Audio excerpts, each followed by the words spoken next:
सम्पूर्णमा नमस्कार व्यक्त गर्न चाहन्छु। म अहिले तपाईहरूलाई भारत र नेपालको बर्डर रुकुडियामा छु।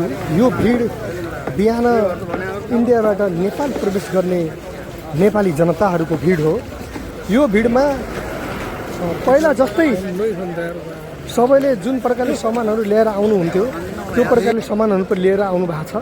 तर फरक यति नै छ कि चेक जाँच, भारतीय सैनिकहरूको चेक जाँच चाहिँ अलिकता पहिलाभन्दा कडा भएको छ र आधुनिक टेक्नोलोजीद्वारा चेक जाँच भइरहेको छ र नागरिकता पहिचान पत्र देखाएर मात्र नेपाल जान दिइएको छ। त्यसै नेपालका पनि पुलिसहरूले पनि चेक गरिरहनु भएको छ र उहाँहरूले पनि जुन अवैधानिक सामानहरू ल्याएर आउनेहरूलाई मात्र कारबाही गरिने र सामान्य जनतालाई कुनै पनि असर नदिएको देखियो।